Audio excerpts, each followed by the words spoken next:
ये लहसुन और प्याज राक्षस के मल से प्रकट भय, ये हमारे मन में काम क्रोध आदि पैदा करेगा।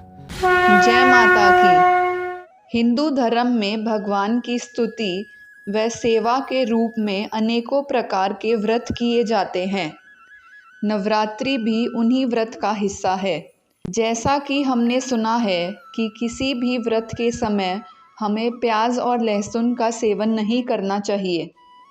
कुछ लोग तो आजीवन ही प्याज और लहसुन का सेवन नहीं करते, मगर क्या आपको इसका कारण ज्ञात है? यह कहानी भी देवताओं के समय से जुड़ी है। आइए आज हम प्याज और लहसुन की इस पौराणिक कथा को सुनते हैं। जब देवताओं और असुरों ने मिलकर समुद्र मंथन किया तो उसमें से बहुत सी चीज़ें निकली और अंत में समुद्र मंथन से अमृत निकला।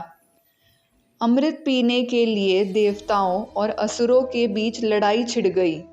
तब देवताओं ने भगवान विष्णु से सहायता मांगी, क्योंकि असुरों का अमृत पीना सृष्टि के लिए अत्यंत हानिकारक सिद्ध हो सकता था। तब देवताओं की सहायता करने के लिए भगवान विष्णु ने मोहिनी रूप धारण किया।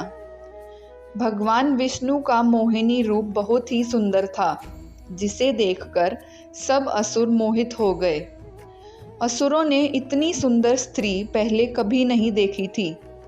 मोहिनी ने कहा कि मैं अमृत को असुरों और देवताओं में बांट देती हूँ, और वो सिर्फ देवताओं को अमृत पिलाने लगी।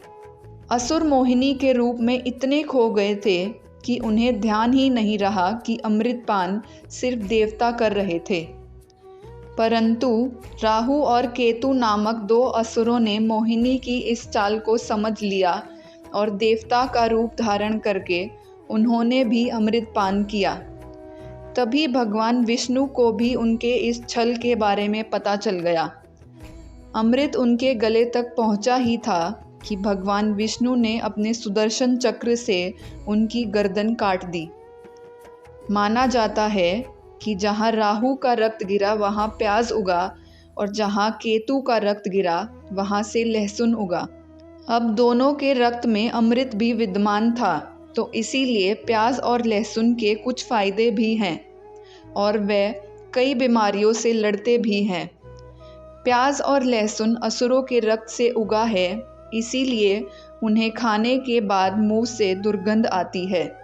आयुर्वेद में प्याज और लहसुन को तामसिक भोजन माना गया है, जो काम, उत्तेजना, घमंड और क्रोध को बढ़ाता है, जिसके कारण सच्चे मन से पूजा पाठ करने में रुकावट आती है।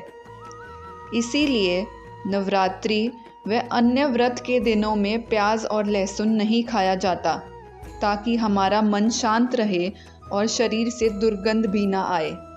ऐसी ही और पौराणिक कथाएं सुनने के लिए हमारे चैनल देवभूमि को सब्सक्राइब कर लीजिए। जय माता की।